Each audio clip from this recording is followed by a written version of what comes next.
ನಮಸ್ಕಾರ ವೀಕ್ಷಕರೇ, ನೀವು ನೋಡ್ತಾ ಇರೋದು ಆದ್ಯಂತ್ ಮೀಡಿಯಾ. ಗಂಡ ಬೇರುಂಡ ಈ ಪಕ್ಷಿ ಬಗ್ಗೆ ಕೇಳಿದಿರಾ ಅಲ್ವಾ? ನಮ್ಮ ಮೈಸೂರು ಸಾಮ್ರಾಜ್ಯದ ಲಾಂಛನ. ಗಂಡ ಬೇರುಂಡ ಪಕ್ಷಿ ಬಗ್ಗೆ ಬಹಳಷ್ಟು ಕಲ್ಪನೆಗಳಿವೆ. ಅದು ನಿಜಕ್ಕೂ ಕೂಡ ಇತ್ತ ಅಥವಾ ಇದು ನಮ್ಮ ಕಲ್ಪನೆನಾ? ಈ ಎಲ್ಲ ಪ್ರಶ್ನೆಗಳು ನಮ್ಮಲ್ಲಿ ಮೂಡುತ್ತೆ. ಆದರೆ ಗಂಡ ಬೇರುಂಡ ಅನ್ನೋದು ಒಬ್ಬ ದೇವರ ಅವತಾರ ಅಂತ ನಿಮಗೆ ಗೊತ್ತಿತ್ತಾ? ಗೊತ್ತಿದ್ರೆ ನನ್ನ ಕಮೆಂಟ್ ಸೆಕ್ಷನಲ್ಲಿ ತಿಳಿಸಿ. ಗೊತ್ತಿಲ್ಲ ಅಂದರೆ ಈ ವಿಡಿಯೋನ ಕೊನೆವರೆಗೂ ನೋಡಿ. ಗಂಡ ಬೇರುಂಡ ಅವತಾರ ಹೇಗೆ ಪ್ರಕಟವಾಯಿತು ಅನ್ನೋದನ್ನು ನಾನು ತಿಳಿಸ್ತಾ ಹೋಗ್ತೀನಿ. ಆದ್ಯಂತ್ ಮೀಡಿಯಾ ಚಾನಲ್ನ ಸಬ್ಸ್ಕ್ರೈಬ್ ಮಾಡ್ಕೊಂಡಿಲ್ಲ ಅಂದರೆ ಈಗಲೇ ಮಾಡ್ಕೊಳ್ಳಿ. ವಿಡಿಯೋಗಳು ಇಷ್ಟ ಆಗ್ತಾ ಇದ್ರೆ ಅಲ್ಲೇ ಲೈಕ್ ಬಟನ್ ಇದೆ, ಕ್ಲಿಕ್ ಮಾಡಿ. ಹಾಗೆ ಶೇರ್ ಮಾಡೋದನ್ನು ಮಾತ್ರ ಮರಿಲೇಬೇಡಿ. ಇದು ನರಸಿಂಹ ಜಯಂತಿಯ ವಿಶೇಷ ಸಂಚಿಕೆ. ಗಂಡ ಬೇರುಂಡ ಮತ್ತು ನರಸಿಂಹಸ್ವಾಮಿಯ ನಡುವಿನ ಸಂಬಂಧವು ಪುರಾಣಗಳಲ್ಲಿ ಅತ್ಯಂತ ಕುತೂಹಲಕಾರಿ ಮತ್ತು ರೋಚಕವಾದ ಘಟ್ಟವಾಗಿದೆ. ಹಿಂದೂ ಪುರಾಣಗಳ ಪ್ರಕಾರ ಗಂಡ ಬೇರುಂಡ ನರಸಿಂಹ ಅನ್ನೋದು ಭಗವಾನ್ ವಿಷ್ಣುವಿನ ಅತ್ಯಂತ ಉಗ್ರ ಹಾಗೂ ಶಕ್ತಿಶಾಲಿ ರೂಪಗಳಲ್ಲಿ ಒಂದಾಗಿದೆ. ನರಸಿಂಹ ಅವತಾರದಲ್ಲಿ ಹಿರಣ್ಯಕಶಿಪುವನ್ನ ಸಂಹರಿಸಿದ ನಂತರವೂ ಭಗವಂತನ ಉಗ್ರವು ಶಾಂತವಾಗದಿದ್ದಾಗ ಈ ವಿಶೇಷ ಅವತಾರವು ಉದಯಿಸಿತು ಎಂಬ ನಂಬಿಕೆ ಇದೆ. ಋಗ್ವೇದದಲ್ಲಿ ಬರುವ 2 ಹಕ್ಕಿಗಳು ವಿಷ್ಣುವಿನ ವಾಹನವಾದ ಗರುಡ, ಇವುಗಳಿಂದ ಗಂಡ ಬೇರುಂಡ ಪಕ್ಷಿ ವಿಕಾಸಗೊಂಡಿರಬಹುದು ಎಂದು ಊಹಿಸಲಾಗುತ್ತೆ. ವಿಷ್ಣು ನರಸಿಂಹ ಅವತಾರವನ್ನ ಎತ್ತಿ ಹಿರಣ್ಯಕಶಿಪುವನ್ನ ಸಂಹಾರ ಮಾಡಿದ ಮೇಲೂ ಅವನ ಕೋಪ ತಣ್ಣಗಾಗಲಿಲ್ಲವಂತೆ. ಅವನಿಂದ ಇಡೀ ವಿಶ್ವವು ನಾಶವಾಗೀತು ಎಂದು ಅಂಜಿ ದೇವತೆಗಳು ಶಿವನನ್ನ ಪ್ರಾರ್ಥಿಸಿದಾಗ ಶಿವ ಶರಭ ಅವತಾರವನ್ನ ಎತ್ತಿ ನರಸಿಂಹನನ್ನು ಎದುರಿಸಿದನಂತೆ. ಶಿವನು ಶರಭ ಅವತಾರ ಅಂದ್ರೆ ಅರ್ಧ ಹಕ್ಕಿ ಅರ್ಧ ಸಿಂಹನ ರೂಪದಲ್ಲಿ ತಾನು ಪ್ರಕಟನಾಗ್ತಾನೆ. ಶರಭನು ನರಸಿಂಹನನ್ನ ತನ್ನ ರೆಕ್ಕೆಗಳಿಂದ ಬಂಧಿಸಲು ಪ್ರಯತ್ನ ಮಾಡಿದಾಗ ನರಸಿಂಹಸ್ವಾಮಿ ಮತ್ತಷ್ಟು ಉಗ್ರ ರೂಪವನ್ನ ತಾಳ್ತಾನೆ. ಆ ರೂಪವೇ ಗಂಡ ಬೇರುಂಡ. ಇದು 2 ತಲೆಗಳನ್ನ ಹೊಂದಿರುವ ಅತ್ಯಂತ ಶಕ್ತಿಯುತವಾದ ಪಕ್ಷಿಯ ರೂಪ. ಈ ರೂಪವು ಶರಭನಿಗಿಂತಲೂ ಹೆಚ್ಚು ಶಕ್ತಿಯುತವಾಗಿತ್ತು ಎಂದು ಹೇಳಲಾಗುತ್ತೆ. ಗಂಡ ಬೇರುಂಡಕ್ಕೆ 2 ತಲೆಗಳಿದ್ದು ಇದು ಅಪಾರವಾದ ದೃಷ್ಟಿ ಮತ್ತು ಜಾಗೃತಿಯನ್ನು ಸೂಚಿಸುತ್ತೆ. ಈ ಪಕ್ಷಿ ಆನೆ ಅಥವಾ ಸಿಂಹವನ್ನೇ ತನ್ನ ಉಗುರುಗಳಲ್ಲಿ ಎತ್ತಿ ಹಿಡಿಯುವಷ್ಟು ಬಲಶಾಲಿಯಾಗಿತ್ತು ಎಂದು ಪುರಾಣಗಳು ವರ್ಣಿಸುತ್ತೆ. ಈ ಪಕ್ಷಿ ಶರಭನಿಗಿಂತ ಹೆಚ್ಚು ಶಕ್ತಿಯುತವಾದ ಪಕ್ಷಿಯಾಗಿದ್ದು ಶರಭವೇ ಇದಕ್ಕೆ ಆಹಾರವೆಂದು ಹೇಳಲಾಗುತ್ತೆ. ಋಗ್ವೇದದಲ್ಲಿ ಬರುವ ಚಿನ್ನದ ರೆಕ್ಕೆಯ ಪಕ್ಷಿ ಸುಪರ್ಣ ಎಂದು ಹೇಳಲಾಗುತ್ತೆ. ಶರಭ ಶಿವನ ರೂಪ ಮತ್ತು ಗಂಡ ಬೇರುಂಡ ವಿಷ್ಣು ರೂಪ ನಡುವಿನ ಈ ಭೀಕರ ಹೋರಾಟವು ಸತತ 18 ದಿನಗಳ ಕಾಲ ನಡೆಯಿತಂತೆ. ಈ ಯುದ್ಧದ ತೀವ್ರತೆಯಿಂದ ಬ್ರಹ್ಮಾಂಡವೇ ಅಲುಗಾಡತೊಡಗಿತು. ಕೊನೆಗೆ ದೇವತೆಗಳ ಪ್ರಾರ್ಥನೆಯಂತೆ ಇಬ್ಬರು ಶಾಂತರಾಗಿ ತಮ್ಮ ಮೂಲ ರೂಪಕ್ಕೆ ಮರಳಿದರಂತೆ. ಇದು ಶಿವ ಮತ್ತು ವಿಷ್ಣು ಇಬ್ಬರು ಒಂದೇ ಶಕ್ತಿಯ 2 ಮುಖಗಳು ಎಂಬುದನ್ನ ಸಾಬೀತುಪಡಿಸುವ ಕಥೆಯಾಗಿದೆ. ಗಂಡ ಬೇರುಂಡ ನರಸಿಂಹನ ಶಕ್ತಿಯಾಗಿ ನರಸಿಂಹಿ ಅಥವಾ ಸಿಂಹಮುಖಿ ಲಕ್ಷ್ಮಿಯನ್ನ ಆರಾಧನೆ ಮಾಡಲಾಗುತ್ತೆ. ಉಗ್ರ ರೂಪದ ನರಸಿಂಹನನ್ನ ಶಾಂತಗೊಳಿಸುವಲ್ಲಿ ಈ ದೇವಿಯ ಪಾತ್ರ ದೊಡ್ಡದಾಗಿದೆ ಎಂದು ನಂಬಲಾಗಿದೆ.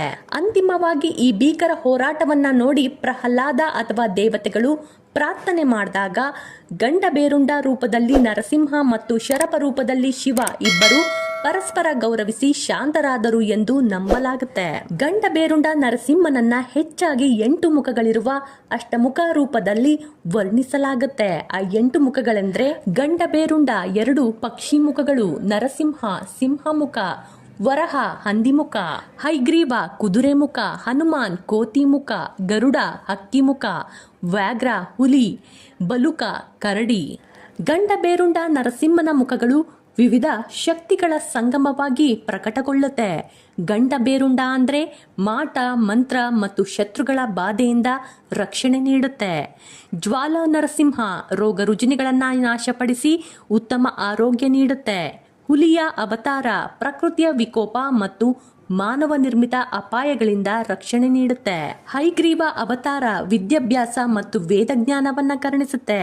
ಆದಿವರಹ ದಾರಿದ್ರ್ಯವನ್ನ ದೂರ ಮಾಡಿ ಸಂಪತ್ತು ಮತ್ತು ಸಂತಾನ ಭಾಗ್ಯ ನೀಡುತ್ತೆ. ಹಗೋರ ಹನುಮಾನ್ ಗ್ರಹ ದೋಷವನ್ನ ನಿವಾರಿಸಿ ಕಾರ್ಯಸಿದ್ಧಿ ನೀಡುತ್ತೆ.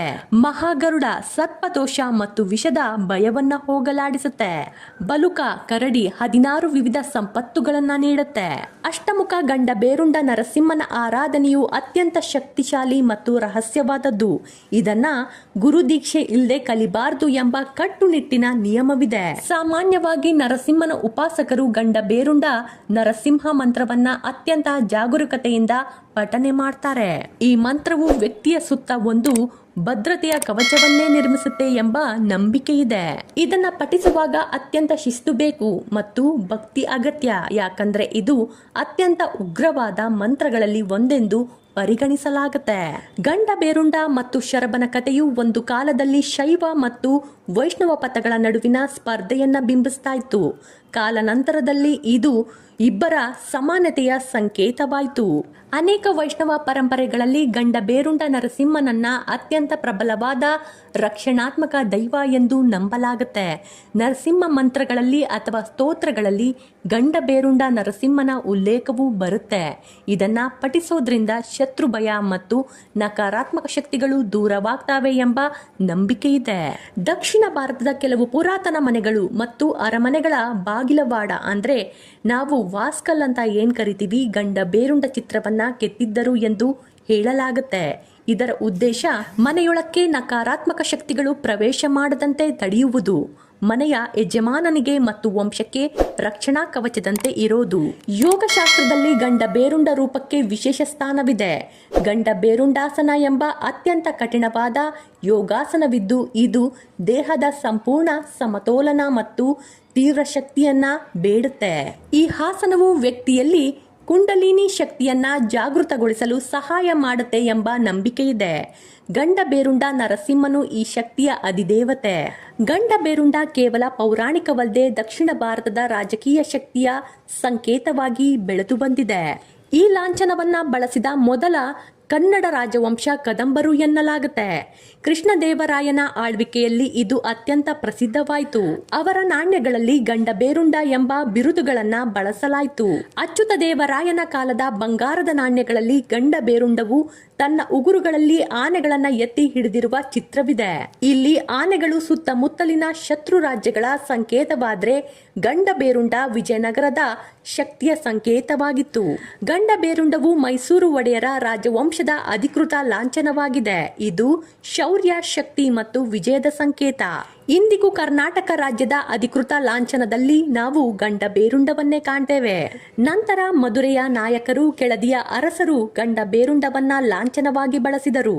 ಮೈಸೂರು ಒಡೆಯರು ವಿಜಯನಗರ ಪರಂಪರೆಯನ್ನ ಮುಂದುವರಿಸಿಕೊಂಡು ಬಂದಾಗ ತಮ್ಮ ಧ್ವಜದ ಮೇಲೆ ಗಂಡ ಬೇರುಂಡವನ್ನ ಪ್ರತಿಷ್ಠಾಪಿಸಿಕೊಂಡರು. ಅಂದಿನಿಂದ ಇಂದಿನವರೆಗೂ ಇದು ಮೈಸೂರು ಒಡೆಯರ ಲಾಂಛನವಾಗಿ ಉಳಿದು ಬೆಳೆದು ಬರ್ತಾ ಇದೆ. ಇದು ಗಂಡ ಬೇರುಂಡ ಪಕ್ಷಿಯ ಬಗ್ಗೆ ಇದ್ದಂತಹ ಮಾಹಿತಿಯಾಗಿತ್ತು. ಈ ಮಾಹಿತಿ ನಿಮಗೆ ಸ್ಪೆಷಲ್ ಅನ್ಸಿದ್ರೆ ನನ್ನ ಚಾನಲ್ನ ಸಬ್ಸ್ಕ್ರೈಬ್ ಮಾಡೋದನ್ನ ಮಾತ್ರ ಮರಿಲೇಬೇಡಿ. ವಿಡಿಯೋ ತುಂಬಾ ಚೆನ್ನಾಗಿದೆ ಅನ್ಸಿದ್ರೆ ಒಂದು ಲೈಕ್ ಮಾಡಿ, ಹಾಗೆ ಶೇರ್ ಮಾಡೋದನ್ನ ಮಾತ್ರ ಮರಿಬೇಡಿ. ನಿಮ್ಮ ಸಪೋರ್ಟ್ ನನಗೆ ಬೇಕೇ ಬೇಕು. ಧನ್ಯವಾದಗಳು.